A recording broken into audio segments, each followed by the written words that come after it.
Amir K, thanks for doing the podcast. I thought we were just going to hang out. I didn't know it was going to be a podcast. Dude, is there any point of hanging out if you're not creating content? No, now when you hang out with comics, it's like headphones and microphones are included. Yeah. You know what I mean? You can't even just go and hang out and go, hey, man, you want to grab coffee? It's like, can you do my podcast first? It's so weird because every time, and sometimes you have a great conversation, you're like, oh, that should have been a podcast. Right. And then times like this, you do a podcast and you go, that should have been a conversation. Exactly. Yeah. That should not have been recorded. What are we doing? No, we had a good time the other night. You're a guy that I don't get to hang out with, but when I see you, I like seeing you. Same with you. You know? Well, you're very busy, so I don't see you around that much. Not as busy as you would think. No? Is that just because... It's so funny. Like, you don't know. Like, when you see people online, you think they're way busier than they are. Yeah. You know? Like, for stand-up, we do shows and stuff at night, but there's a lot of time you could do other things. Do I spend it looking on Amazon for random shit I don't need? Yeah. Yeah, that's what we have to do. Exactly. Or do I look at, like, boats online on Craigslist for 2 hours for no reason? Yeah. Absolutely. You know, I spend my time doing shit that I shouldn't be. Like, endless hours of wasting my time looking at dumb things. Yeah, my family was away for the month of July. And at first you're like, I have all this time, but then you realize, oh, all the stuff I do is at night mostly, and a lot of time is just wasted. So much wasted time. I've said this before, and one of the best tweets during the pandemic I read was Greg Wilson. And he said, it turns out I won't write that script if I have more time. You know, because you make excuses when everything was normal and everything was going, you know, like the rat race, you were in it, and you're like, you just forget. Yeah. That you can make time for shit. You can. And there's a saying, like, if you want something done, give it to a busy person because they have the ability to actually execute things. I think I function better busy, to be honest with you, now that you've said that. If I have a deadline or if I have something that I need to get done and there's other shit on my plate, then I can. If I have like, oh, this could be done, I'm master procrastinator. We all are, because it's like until the deadline comes, you don't really want to do it. Mm-hmm. But you're an interesting guy because you're juggling so many different things. And we had a really cool conversation about you like selling cars and buying boats, and like you were looked around my house and you were a appraiser. Oh, so, like, you really know stuff. Well, I mean, I guess, you know, you live for a certain amount of years on this planet and then you pick up things along the way. And sometimes, I forget, like in a past life, I was a fucking appraiser, you know, before stand up. And so that I always am intrigued by, you know, what people spend on their house or what kind of value they're getting. And, you know, that was the job my dad always used to say. He's like, become an appraiser. They just walk around for 2 seconds and get paid. He was obsessed with me becoming an appraiser. It was a good gig for a while. My brother still does it. And really? He does very well. Yeah, he does really well. And, you know, he continued while I was doing it. Like, I kind of had my own business and he had his own business. And then when the market tanked, I stopped because it got so much harder. Like, I did it when your dad was explaining it. Like, you just walk around and do whatever. Like, he's like, you have a laser pen? Literally, a monkey could do it, dude. Like, you know, no offense to the appraisers out there, but like a monkey I could teach a monkey how to do it. You go there, you show up. It's almost like embarrassing that you're taking money from the people. Right. And, a lot of times people, you know, the appraisers will know the value of the house before they get there. They're getting there to make sure there isn't like a railroad tracks in your front yard or something, you know? Right. Because, I mean, it's kind of on Zillow and you're just comparing 3 other houses for the price per square foot and then making an average and being like, all right, it's fine. It's something like that. Like, if you have model matches, like a house that's exactly the same model as yours, like, and it just sold, that's probably the best comparable property or whatever they call them. They call them comps. And that's what you have to find, like 3 or 4 to justify the value that you're bringing up in your report. So you try to get as close to the model match as possible. But then there's easy appraisals and there's very hard appraisals, like really custom homes in the hills, you know, like Beverly Hills or something, maybe a little harder to appraise than just like a cookie cutter, you know, like a track house. Like like on a square lot, flat is probably easy. Yeah. But like when you're on some of those houses you see, it's like, oh, it's on a small lot, small house, and you're like, the property is 13,000 square feet. You're like, wait, because it like goes up the hill, but it's all unusable. But it's unusable, exactly. Yeah. So there's all that to take into account. There's all the view, you know, like like there's a lot of leeway with that stuff. Like, you know, it's the view is worth whatever the market's willing to pay for it. So you have to justify that in the report. Kind of like what the tastes of people change over time and what they want. Exactly. Yeah. But there are some things that are kind of set in stone, you know, like they call it negative external obsolescence, which is like if you're backing a freeway, that's negative external obsolescence. That such a great term. It is. That's one of those terms that you can just pull out, when you're trying to impress somebody. So impressive, and it's also just like useless jargon to make people sound useless. And it's you can just say it's like negative shit, But it sounds bad things. Stuff. Yeah, bad stuff that affects your value. Right. That's like the dumb version way to say it. But I went to school for finance, so it was like the whole industry is based on having jargon to make people feel not smart. Right. Because otherwise you don't have an edge. Otherwise they're like, hey man, I could do this. Yeah. Why am I not doing this? Buy low, sell high. Buy high, sell low. Yeah. But that's like very interesting. So you have this like finance kind of buy, sell knowledge that you use, but you're also in show business. So like, do you ever find yourself juggling like, hey, I got to go sell this boat, but I also got to do this show? No, I actually like doing that stuff though. Like currently, like I like doing little side projects like that where whether I buy something and I make a little money off of it. Yeah. Like a little hustle, like buy it, fix it up, sell it. Like right now I'm selling my boat. I just bought it last year, for a certain price. And now I'm like fix some things on it. And now the market for the boat's a lot. Do you fix it yourself? I do. Yeah. That's part of the fun. And especially in the pandemic, it was like a little side project to get to, go down to the dock and fix my boat, add a radio, fix the lights. You're just sitting there, you got the radio playing, and you're just it's fun. Life. It's pretty cool, dude. Yeah. I mean, it got me back to like living a life actually, because I got stuck. I've said this on a few other podcasts too. I got stuck in like a rhythm of, it's like 10 years had gone by and I kind of just forgot like, oh, I'm a human being and I have other things I could do too. And right. I have hobbies. Like I love to fish and I never did that. And now Tactile. I'm like doing that. Yeah. I don't know what. Like when you touch things. Yeah, dude. And I was just every night doing stand up, every night doing 3 shows, 4 shows. And it almost was like, I don't know. I think I'm getting more out of shows now because I do less than I was doing before. Like before I do like 3 shows a night and I wasn't even like sitting down and thinking about the jokes or anything. I would just go up and do it. And now I'm like, I get more out of sets, even though I do way less in a week than I was doing pre-pandemic, Yeah, because you can focus and it kind of means more. Yeah, and now I'm like, okay, and I'm looking forward to the sets a little bit more too, not just like, okay, damn, I got to go, now I got to run to the Comedy Magic Club and back to, Comedy Store. And, oh, no, I got to go to the Improv. And you just get lost and you're like burning the candle. Yeah, it's almost like your life doesn't exist. Yeah, and then and everything that I had to talk to people about was comedy and normal people don't, Yeah. Like, I love it, and all my friends, I were like, fuck, every single one of my friends is a comedian. Right. That's not necessarily good. It's a bubble. Yeah. Now I have like, friends that are like fishermen, and I talk to them about shit that I'm really passionate about, and it's kind of like a new. It's cool. It's like a new thing for my I'm enjoying my life a little bit more. Yeah, and it's also don't those people seem very happy to you? Like when you see like a cook or someone like touching things all day, like they seem happy. Dude, they love their life, and like my buddy Roger, he's taught me a lot about fishing. I think I probably talked to you about him the other night, and we've been spending a lot of time together. And he's got like a big family. It's almost like if I didn't do comedy, like he's, you know what I mean? Like he has a life of something I would have done.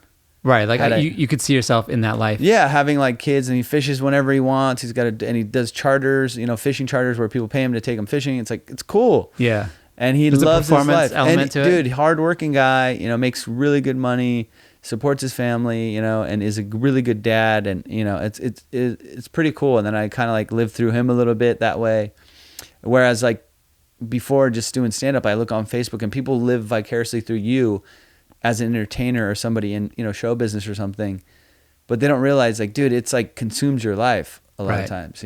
Even like I stopped looking at stories and stuff as much. It's not healthy. No, dude. And I get stuck in that. I mean, I'm guilty of it myself. Oh yeah, because it's designed to suck you in. But I try to between 10 and 5, I have a burner phone. I forward my number to that. I'm like, you can't get a hold of me unless you call me. That's what's up. And it feels great. Yeah. And like your brain for the first hour wants to check it. Yeah. And then after that, I can write. I can do other things that are like important. Dude, you're a very present person. I realized that when we were having, when we were eating at the cafe. Where did we go? Coral Cafe. Coral Cafe, yeah. A family restaurant. But you're there, like a lot of other, and I'm like that too. My phone's always here and I'm on the phone, and that's hard for me to do, especially because I have like fucking the worst ADHD in my, like my brain, dude, is like insanely always thinking about something. I have to do shit all the time, you know. Because you like, seem very present. I don't get that impression from you. I see like you're busy, but you don't seem like not here. I think I could be a little better about it, and I've been trying to be a little better about it. Yeah. You know, because like with my girlfriend and stuff, maybe I'm not, you know, there all the time. You know, like I got real used to being on the phone and doing bullshit or looking up stuff, like for, you know, because now it's all pictures. here. Yeah. It's all just here. So like anything I think in my brain, and my brain's having a billion thoughts a minute, I can look up. I go, oh, what is that? Oh shit, I need to look up this thing, you know, and then I look it up. Like, what is that? What is this license? You know, like I have notebooks. I don't like, I used to keep things in Excel sheets. Now I have notebooks, and that's where I keep, and it feels so cool. I'm like a pen, this notebook. If I lose it, oh well, it's gone, but it feels good. Like I'm not looking at another screen, and I'm really connected to, I guess, trees and just people, and it feels normal. There's a sense of normalcy, like pre-computer, that's coming back into my life that feels little living in the 1970s. Yeah. And you were inspiring when you're like, I didn't know how much of a fisherman you actually were. Like you gut a fish, you can catch a fish, like you're really in it. Well, dude, I've really gotten into it even more now, you know, and then like learning, and it's just so fun. It was something we did when we were kids, my brother and I, and then we just, you know, kind of forgot about it when life happened, and you get to be an adult. Yeah. And you forget how fun it is just to be out there, like be in nature, just be, you know, shit that you don't normally do. Nature is so important because our brain calms down. Like when you're just on the ocean. Dude, if I'm by myself, like a lot of times I go local fishing by myself. And there's no other feeling, like 5 a.m, dude. You're out there, a cup of coffee, and you're just cruising, like just looking. It's like so cool, man. It's like and the water is flat, calm, you know, at that time.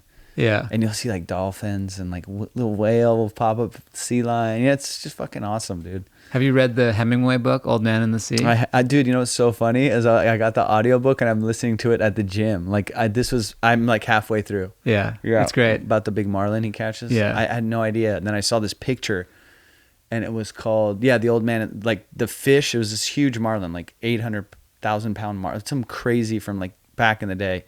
And it was Ernest Hemingway who had caught it. And the name of it was The Old Man in the Sea. Like he had named the fish. Oh, wow. And then that made me go, oh, yeah, I've heard of that book so much. Let me see what this is about. Yeah, it's a short, little, tiny book. Yeah, exactly. So I just listened to the audiobook, but I just listened to it for like an hour at the gym. When they're describing like the guy's skin, have you gotten to that point where it's like his skin is so sunburned, it's like cancer? You're like, ugh. Yeah. It's like, but that's what so it looks real. like. Some of these people out there, you know, some of these sea captain guys they're weathered. Oh, they're weathered. Yeah, they're very salty guys, you know? Yeah. And their voices change and shit, and they talk like this a lot of them. From the salt? I'm assuming, yeah. Or just being a man. It's just, dude, their hands are rough. It's a different thing, you know? Yeah. Yeah. I had a buddy of mine, he's like quit his finance job and like went to Alaska and fished for like a year. Dude, once it gets in you, I'm telling you right now, I know it's probably annoying for people that aren't into it or some shit. And, yeah.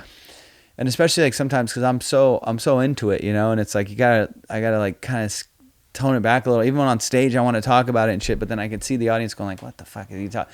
You know, like it's, you know what I mean? Like I could talk about some stuff and then, it could be a little too much at times when you're like, they don't know what the fuck I'm talking about when I'm talking about fluorocarbon and monofilament and like the technicalities of it. But if I was like in a fucking fishing conference, these people would be going nuts.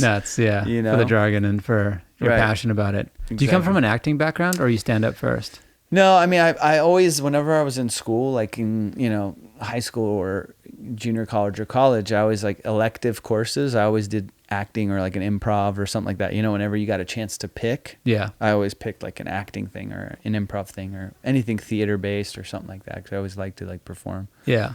I didn't come from an acting. I came from music to stand up and then took a couple acting classes just to kind of like get a feel for it. But I started reading this book by Lee Strasberg, or like his notes or something.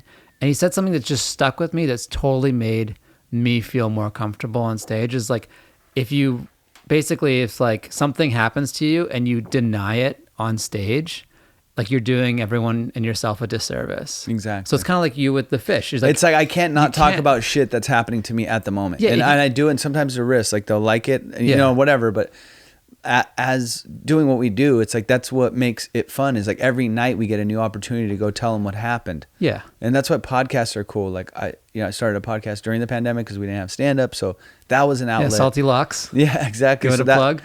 Check it out.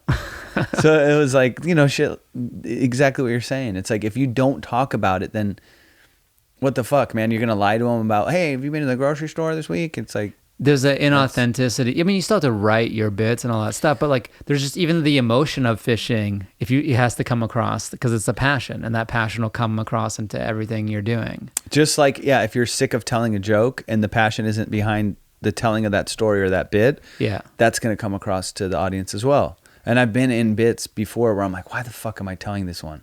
Right. You know, have you ever been like where you're like, God damn, why did I start this one? And then I'll fucking just bail and tell the audience what's going on. I'm like, I don't want to tell that joke and I'm not into it. And I know you guys can tell, you know, and it's a little weird, but it's funny. And it's also like, it's an earnest, you know, emotion or whatever you're having on stage. And you go, fuck, well, you know, I'm still going to make up for it. Yeah. Yeah. You know, or it's not going well. And you're like, let me pull out this one that always works. And then you're sick of it and it doesn't work. And then exactly. And you can acknowledge it. And that's the best part about being live is there is no right or wrong way to do the shit. It's like, I find that the more honest you are on stage, the more endearing you are to the people, and also like they want to hear you, you know, and they want you to be good as much as it makes them uncomfortable when you're not doing well.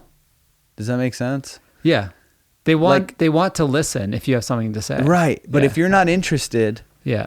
And I was talking to Kirk Fox about this, and he always, dude, it's so funny. He's like this wise dude that I always like, I look up to him because he always says shit that sticks with me and I remember it, you know? He's like, have that twinkle, dude. Like if you don't have that twinkle, like what the fuck are you doing up there? And there has been times, and I've been like, you know, hungover as shit, and I partied all weekend or some crazy thing, or the night before, and I go, I'm like, and it's one of those situations where I'm like, damn, I got to go do a set. And that should never be how stand-up comedy is for you. If it's work, like, dude, the best part about doing what we do is it's not even work and they pay us to do it. It's crazy. But when I'm like, fuck, I got to go do this set. Yeah. And then I'm like, I'm so like, you know, out of it. And I'm like, I almost know it's going to be a bad set. And then I've gone up and then I'm like, fuck. And I see Kirk in the back and I'm like, God damn it. It doesn't look like I want to be here. And who the fuck wants to listen to that guy? Nobody wants to listen to that guy. You don't look like you even want to be here. So why are you putting these poor people through this? They paid for a ticket and they came here and sit down. Yeah. And now you're going to do that? That to me is like, and I've done it, you know, in my early career. And sometimes I catch myself even doing it to this day. Yeah. And that's cousins like, with the like, I'm too good for this. Yeah. And it's so dumb because in my head I go, and it's such an ego fucking bullshit that you're like, oh, I'm good. They should know. It's like, no, dude, they don't know. They're there now. Right. And you suck right now. Yeah. You know, so be better. And also like love them, dude. Like they're here for you. You need them. You know what I mean? Like I need the audience more than they need me. I found, you know, I mean, absolutely. In the fucking pandemic, you found they have other entertainment options. Well, and also it's like, you know, I fucking love doing what I do. And without them, it's not possible. No. So, it's so funny you mentioned that twinkle thing because I literally had to submit for something today and I had 2 clips and one, the audience was better, but one, I could almost see the twinkle in my eye. Yeah. And I went with that one. I'm like, there's something about it. There's a little, smaller crowd, not as many laughs, but like there's something about it that just it doesn't looks matter. Better. It doesn't, it's your feeling. There's a feeling about it. You can't fake that. No. And I know when something happens to me on stage and it's negatively, whether I get a heckle or something, or I interpret something, and I do this a lot, I'll project. Like if I'm in a bad mood, something will happen and I'll look like, oh, you fucking, you know, like I'll project my dumb, you know, and I've done that because of, I mean, I have issues, dude. There's so, you know, going back to my childhood and shit. So, and Maz and I would talk about it a lot, you know, Maz Jobrani, when I was touring with him, every older Persian guy that I would perform for, because, you know, he had a really, you know, Iranian fan base.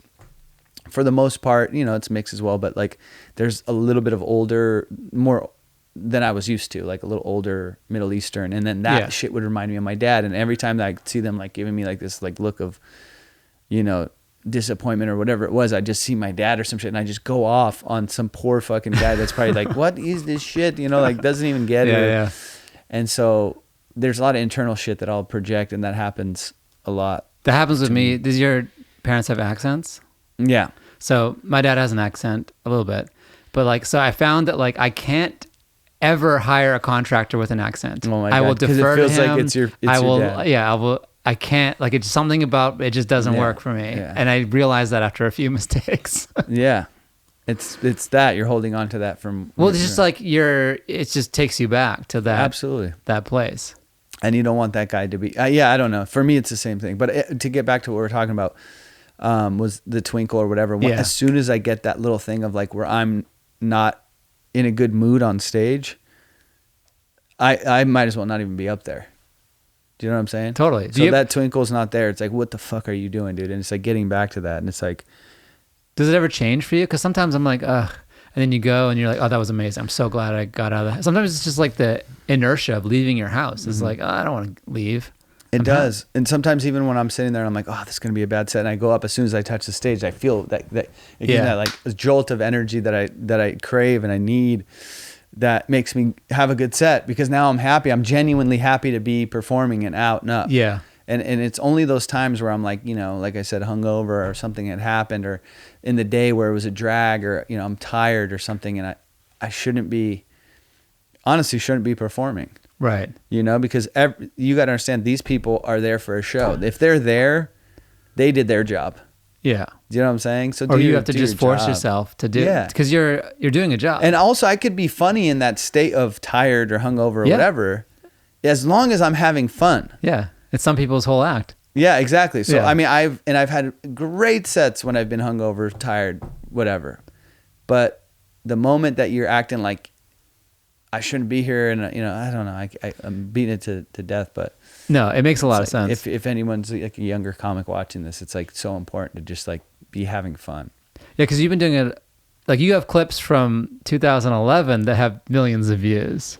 So you've been in it. Like I looked at some of your Laugh Factory clips from back then, and so you've been in it a while, and you have a lot of experience, and I'm sure you're almost like a different person from that guy. Such a different person. Yeah, that was like, those are like so early, like first, second year, you know, and they're not bad bits, but it's just not, you know, you know what I mean? It was like almost me being a comedian, like. Yeah, I mean, you're 10 years is a long time. Yeah, you're a different person. One thing I didn't do is like keep putting up clips, so you don't see the evolution unless you watch me live right now. You know? Like, oh, holy shit, this is the same guy. Those even with the hair and the whole day, like it was kind of like, oh my god. I mean, it was still very good, but it was just like a different Amir. Yeah, there's like times where, and it's like it was a different version. It was, you know, good for the time or whatever for me, and then I totally evolved. And for a lot of people, they'd be like, oh, that's not the same, you know, they would almost think that wasn't the same person. Right, because you're kind of a little slower. Like you take your time a bit more now, and it's just like you're more present. Yeah. So all those things we just talked about are all part of you now. And that's what I think younger comics, we're pushing a lot, you know, like you push, like you're, hey man, I got this joke to say. And guys, you know what I'm talking about? Hey, what's up? And you have these things that you've written, and you're like, all right, I'm going to say this. And for me, in the early years of comedy, I was doing what I thought a comedian was supposed to do. You know, like, hey, what's going on, guys? And it was almost a different voice and everything. It's like you're acting in a way. I was acting as a comedian. You know, I was acting like I was a comedian. Yeah. You know, but with still the natural funny is there, but like until you do a billion sets like we've done or whatever, you don't get that comfort level of like, okay, I'm good. I've bombed a billion times. I know that's as bad as it can get. Let me just chill and tell these, I'm funny. Let it just come out.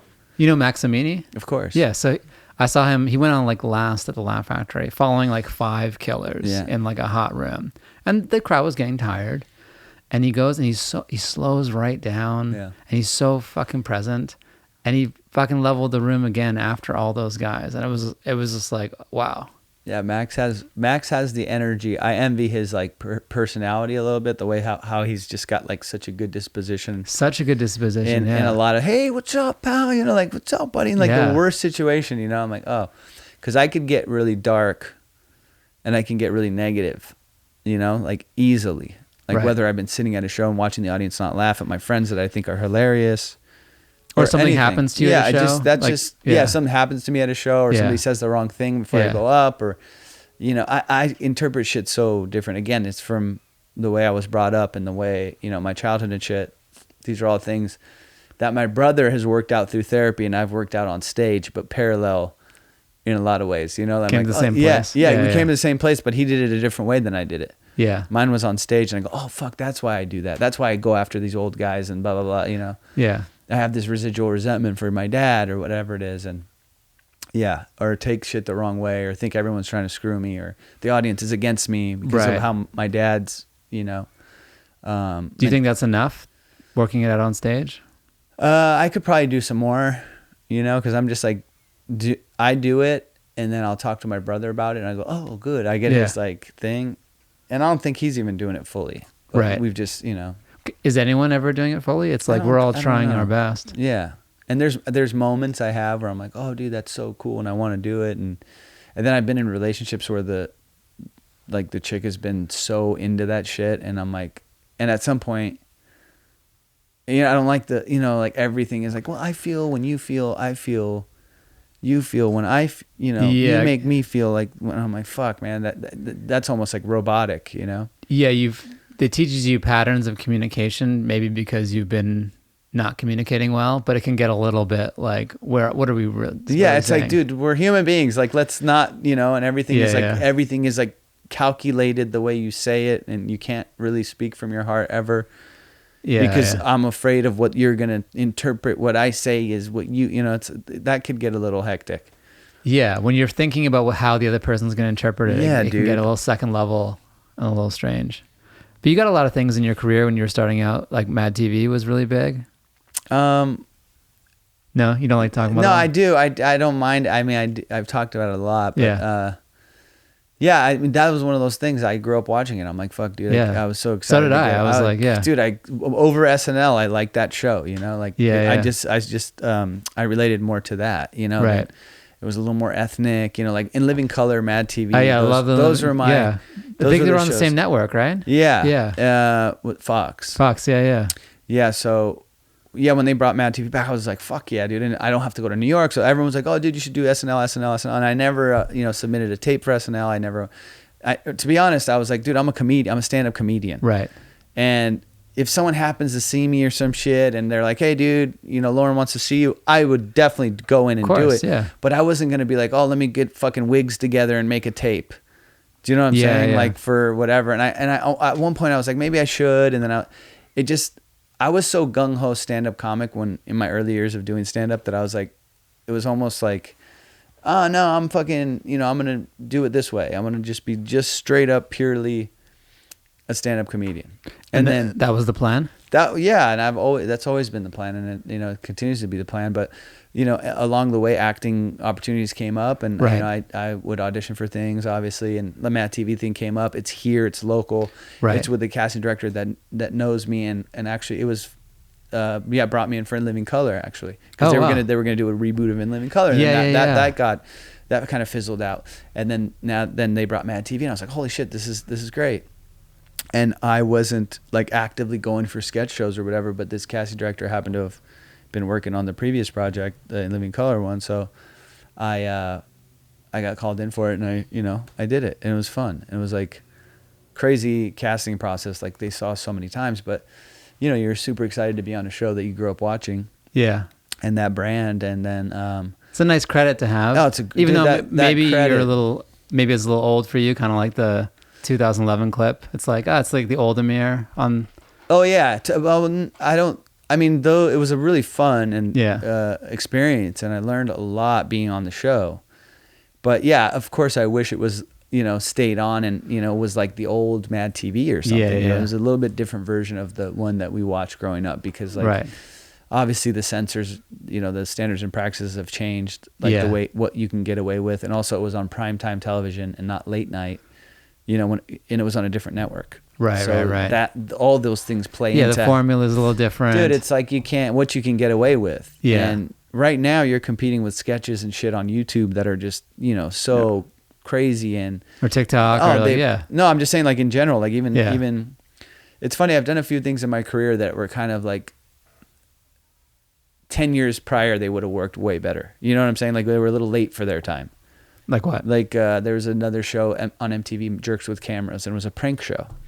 And it was like early on in my comedy, and I was like, all right, dude, I'll do this, and this will, it's on MTV, a lot of kids, I'll get some more fans out of it. And so we do it, but we're competing with kids on YouTube that are like, a clown with a chainsaw, holding a freaking dummy's head that's bleeding, and he's chasing people in a parking lot, and it's just taped, hidden camera style. And then we have our fucking show on MTV that's like watered down, like sketches of like, hey man, you dropped your pickup shots. Yeah, you dropped your keys. Right. you know, with like fake marks and, you know, whatever it is. And it's just like, that's the thing, is like everyone can do everything now. And so, dude, you don't need permission to exist. You don't need anything. If you want to do a show, you can make it. Yeah. That's what's so cool. It's like, and that's what these kids are doing now. And then I think some, like the networks are fucking up trying to do those shows in a safe way, because dude, if you gave a kid an option, a 15-year-old kid, hey man, you want to watch this prank show that's like got all these like, you know, restrictions and ads, yeah. Or do you want to watch this fucking show where they cuss, they do whatever they want, you know, they push the envelope so far? Which one are you going to watch? I mean, yeah, it's not and a you contest. choose, and you can just like keep clicking through the clips, and they have a billion clips that there's a direct relationship that no one says no to. Like, yeah. you know, we have even MadTV, like we're sitting there doing a table read, and there's 50 fucking other, you know, not 50. There's like, you know, 5 people from Standards and Practices. And Standards and Practice, if you don't know, is like the people that say what you can and cannot say on the show or whatever. And their pencils are smoking, you know, like while we're doing our, we're doing our table read. And by the time the sketch is done with their notes, it's a different show. It's just not even, you know, and then you're doing it and everyone's kind of hearts, maybe not, you know, the writers are bummed because they're like, fuck, that wasn't what I intended that scene to be like. And right. You might be acting it. And even like the ad libs that we do, like a lot of times, you know, Adam Ray's a good buddy of mine, and we have a good dynamic on the, and we were cast members on the show on that reboot for MadTV. So we're like, fuck yeah. Now, anytime we're in a scene together, let's like, you know, we can kind of just riff, and you know, we both know each other's sensibilities and comic style. And so we'd riff and go, and we're like, dude, this is going to be the best fucking sketch ever. And then it would air, and you're like, oh my God, they didn't use one, you know, but you have no control of that. Did you guys just say hi and bye and something else happens? It was like all this good banter that was like killing, even in the, you know, because we did a lot of pre-tape sketches. Yeah. And so like even when the camera crew and everybody's like holding back, you know, laughs and shit, because they obviously can't laugh out loud, but they're like, oh my God, that was good. Yeah. When you get them, you know, you got it. Yeah, exactly. Yeah. And you're like, you know, and the boom guy's fucking holding back laughs. Yeah. And it's like, oh, okay, good. Like this is going to be gold, and I can't wait to see the final edit. And then you see that since it's a primetime show, there's no way they can use any of this stuff that wasn't approved. Right. Just because no one wants to lose their job or whatever. And it's a big machine. It's easier just to go, all right, just say what we'd said on the script that was approved. You know what I'm saying? Totally. So it was like that part for me was like, oh, I see now why. What's the thing is to do it. I'm sorry to cut you off, but the thing is to do it on your own and do it on YouTube and just make the fucking sketch how you want to make the sketch, and not have anybody tell you how not to do it. You know, so that's why like MadTV 10 years before was fucking awesome, and then like when I did it, I was like, God damn, I wish we had a little bit more free reign to do what we want to do in the sketches and really get into a character and riff in a character and let them. The old MadTV, like, you know, Stewart or whatever the fucking characters were, they would riff, and then you could tell. That shit wasn't written. No, because everyone's dying. That Michael McDonald, was doing. It's like, oh, you can see he was playing, and then they let that. So when I was watching like old MadTV things, getting ready to do the show, I was like, oh, this is gonna be great. Dude. Yeah. Talking to Bobby Lee, I'm like, oh man, and Bobby's on the show. He's fucking around and doing crazy shit. I'm like, oh, this is great. And even they cut his stuff down to make it. But now I'm not talking shit about any of the editors or anything. No. But it's like that's just a life. They're under the pressure of the studio or whatever to be like, hey man, I gotta just do what was approved. Yeah. So. And now there's like new gods instead of the networks. It's the algorithm. I don't know. I don't pay attention to that shit. Like, you know. But it's gonna like if you're doing your like news kind of clip comedy show where you face the camera, and your clips are gonna depend on like how clickable they are. Yeah. And how well they do. I guess. Yeah. I've noticed that like when I put like a title. Like a clickbaity title, like I've got COVID or some shit, and that's gonna get more views than that's a good something one. That you know, or like, it's like, and I'm watching videos that have that shit, so it's like stupid for you not to go, oh, okay, this is gonna work, right? But at the same time, trying to keep up with the algorithm and stuff like that is just like it takes away from the art of what we do.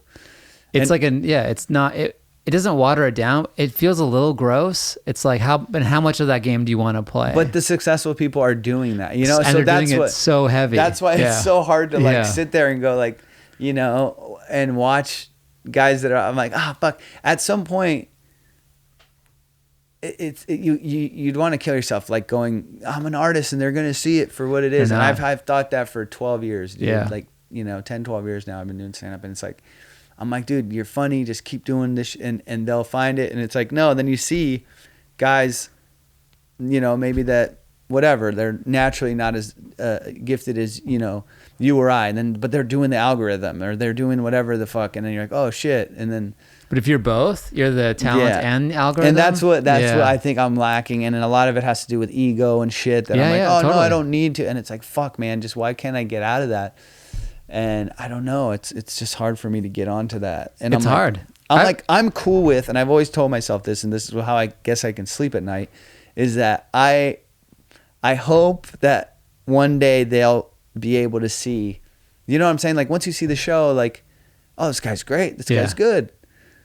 You know what I'm saying? So like and I don't care if it's going to take a while. To be honest, I don't like like a Bill Burr style trajectory of like, this guy was grinding in clubs and road shit and whatever for years, till people now go, oh my God, where'd he come from? This guy's great, whatever it is. And then there's still some people that are like, what the fuck? He's, kind of offensive. It's like, well, this talent either takes you like right away and be like, you're it, like immediately, or you grind it out and you're like, oh, where's this guy been this whole time? You're like, I've been here. Mm-hmm. And it's been, so you have a catalog of amazing work, like you said, or they just catapult you like a young 21, 22-year-old out the gate, which doesn't happen that often. I think, and I don't want to take away from people that do, because there are a lot of talented people that happens to.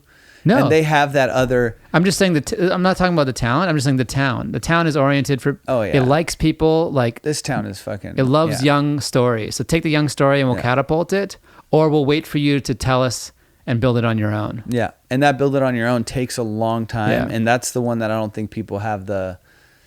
It takes endurance. Endurance to be in that game, because if you gave yourself a timeline and you were like, oh, I have to make it by this, and I've had arguments with my friends about this on podcasts and just regular conversations, that it doesn't, there's no time. If you gave yourself a timeline, you fucked up. You already lost. Like, you either like this shit or you don't.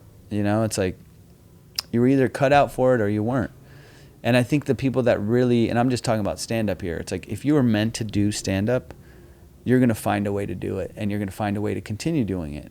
Whether you got the showcase or you didn't get the showcase, you booked the Tonight Show or you didn't book the Tonight Show. If you really love the shit and there's a relationship with you and this art form, nothing can hold you back from doing it, Yeah. And there's all these arbitrary things, lists, and get on the Variety's top 10 and the most comics to watch, and the fucking, JFL's showcase list of number one guys. And this guy thinks you're funny he wears big frame glasses, so he's important. It's like, dude, none of that shit matters.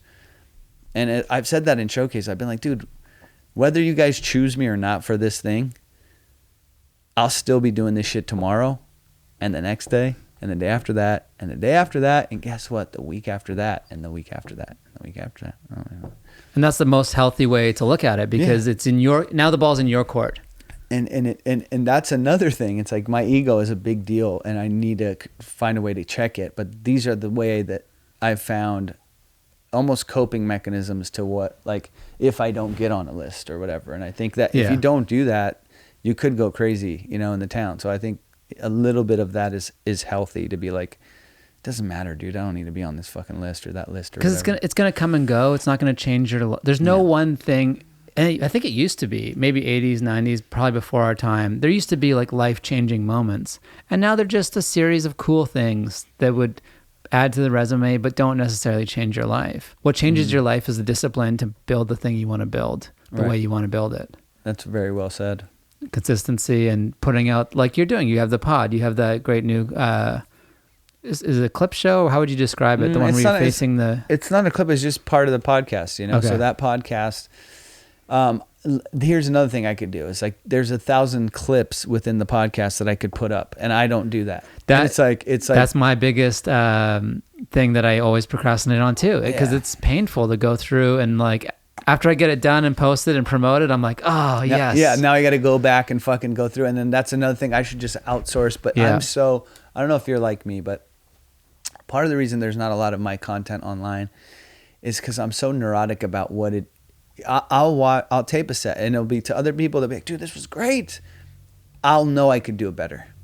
and it's almost every single fucking time I perform and there's a camera, I'll be like, I know I could do better. I know I could do better. Even if it was like the hottest show you could think of. And in my head, I'll talk myself out of posting. And it's so debilitating. And it's really a mental block I got to get over. But that fucks me up. And that fucks me up too when I'm like, I'll be like, okay, let me clip out some of the shit on this episode of the podcast. And I'll watch it.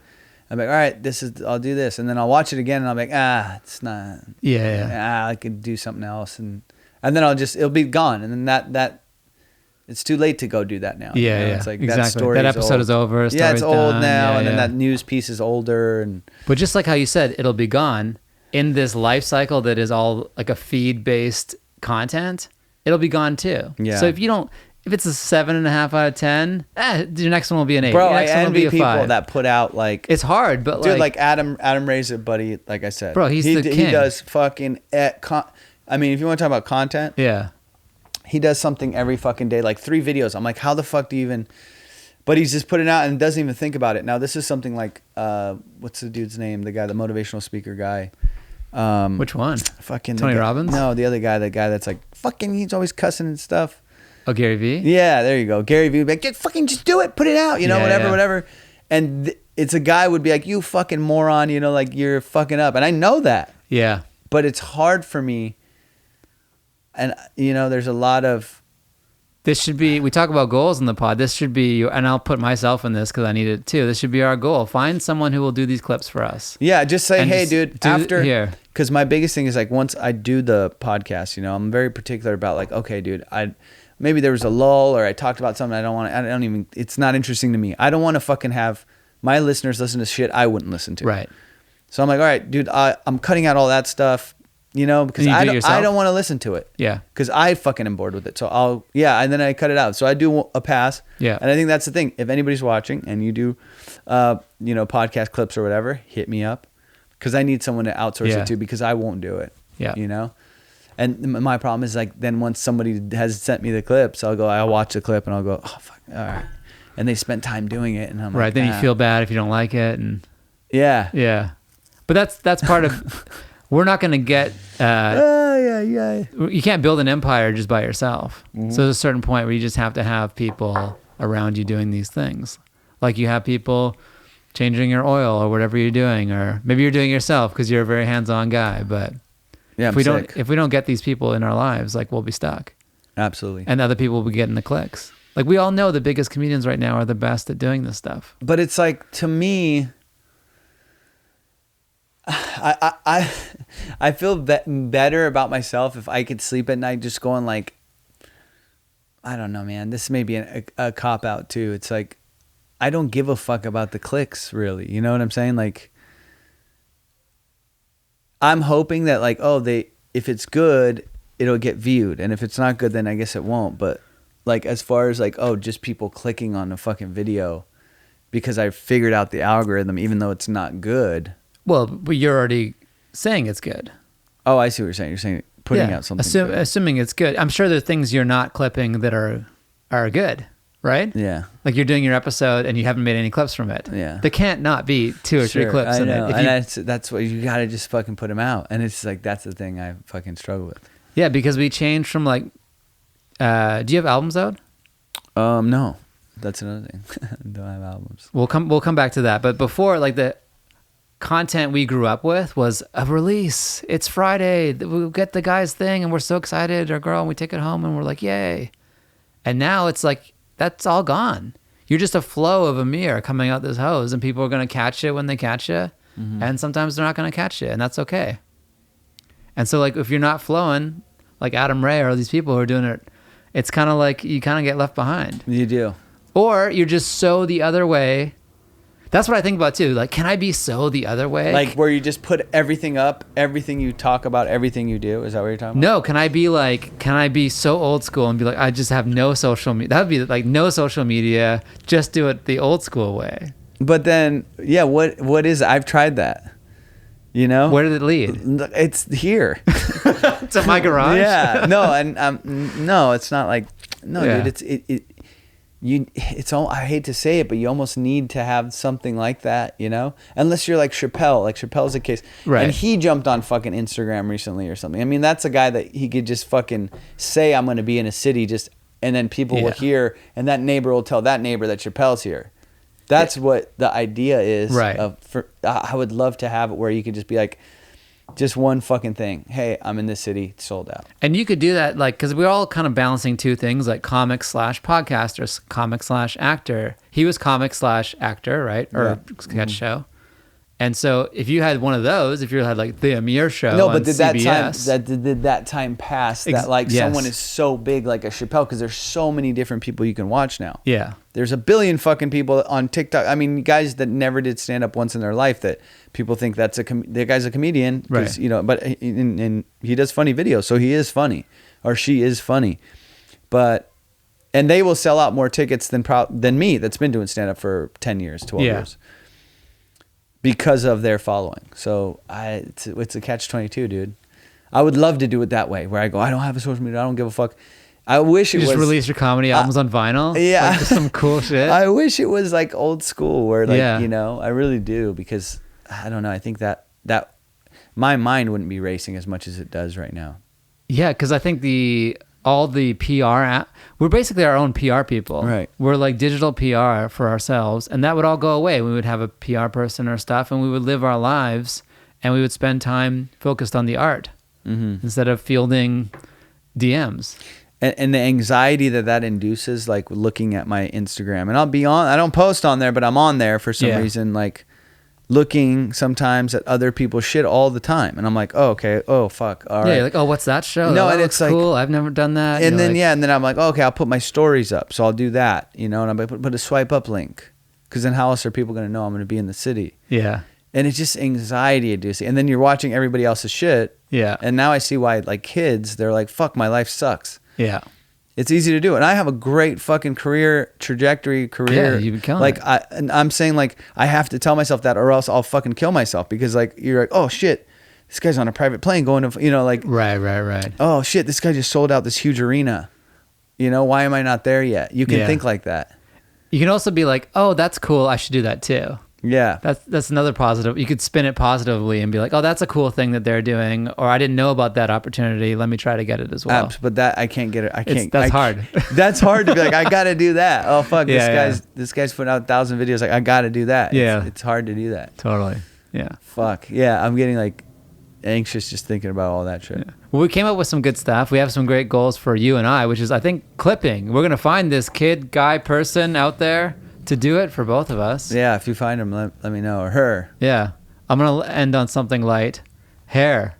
Oh, yeah. Do you use product? How do you, like, mine's getting long, and I'm like, I'm ready to go back to short. It gets a little, it's a lot to deal with. I every time I cut it, I go, fuck, I wish I never cut it. Really? Yeah. I like it long, and then I'm like, dude, it's getting a little bit hectic, and then I cut it, and as soon as I get out of the fucking whatever, I'll be like, it's always like halfway point of the haircut, I go, if she stopped now, this would be perfect. Yeah. And then she keeps going, and I get like a bob or some shit, like it just looks like a fucking 1950s housewife. And I'm like, oh fuck, this looks bad. And then in 2 weeks it's fine. It grows out. Yeah, I'm digging the long hair. I like it. It looks great on you. So tell people where to find you. Tell us about your pod and like all the fun stuff you're plugging for this content creation lifestyle. Permanent. Dude, I swear this is like, I'm physically sweating. It's a little hot in here. I'm sorry. Yeah, but it's also what we're talking about, because it's like you're bringing to the surface all the shit that I'm like, oh fuck, I got to do this. I got to do that. I got to do this. And well, it exists. And that's the not fun part. And you know, when they say it is a job, like I'll say, oh, stand-up's not a job. But if you want to say it is a job, this is the work of it. And it's all the part that I don't want to do. It's kind of like an hour of every day is being our own administrator. Being like, all right, these are the admin stuff I need to do to get my goals on track for the day. And if you just do it, it's not that bad. But doing it is painful. And at a certain point, we can't all just be doing everything ourselves. And I feel like the digital media, the app culture has created, oh, you just do everything yourself. And that's not healthy either.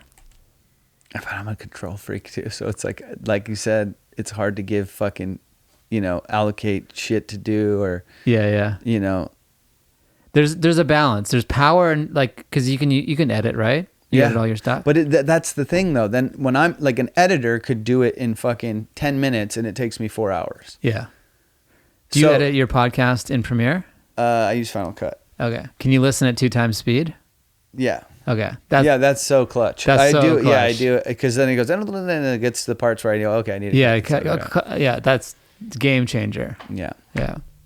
Well, thanks, Amir. I really appreciate it. Amir Comedy. No, I'm not done, dude. I'm kidding. We can keep going. I don't want to. No, not at all, dude. It's probably good because I'll have a heart attack. My blood pressure is like going up. Your blood pressure's high. Yeah, because it's like funny. People like will look at you and be like, "Oh, dude, this guy's doing all right," or he's got dates on the calendar, and it's important for young comics to know, dude. Even guys that you think are doing, like, it's like, dude, it's only fun if you make it fun. So those times I got to sit back and go, no, dude, I'm doing fucking everything I set out to do. I'm doing like, I want, my goals were like, dude, I want to fucking be touring and fucking be a comedian, a full-time comedian. I get paid to do this shit. And a lot of people say it sounds cliche, but it's like, I made it as soon as I was doing like fucking open mics and shit. You're like, I got to do stand-up.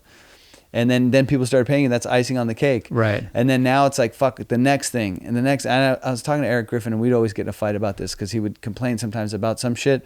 I'm like, dude, you should be lucky. He's like, no, man, you got to look at the next thing. And I'm like, you're right. Right. He's right. You got to look at the next thing. So there's always rungs. There's always another rung they got you at. And that's. Yeah, but it's always like shooting for the next level. Yeah. Like shooting for the next level. Like I'm happy, that I get to do this for a living. But then the next level is like theaters and arenas and, you want to get there too. So we're kind of, we operate in the capitalist society and we're mini businesses. And if a business doesn't grow, it dies. Mm-hmm. So we're either growing or contracting. Very good way. So it's like, if you're not going for the next rung, you might be going down a rung, which is, it's stressful, but it's the way our society works. Get the bigger car, the bigger house, then die. Perfect timing. Perfect timing. Thanks again, Amir. I'm glad I did this, bro. Yeah, it was super fun. I'm not going to sleep for 3 days. Yeah. No, I'm kidding. No, that was really fun to hang out with you in your studio. And I'll finish the appraisal and send it to you. Appreciate you. I think you're doing good. Later. All right, bud.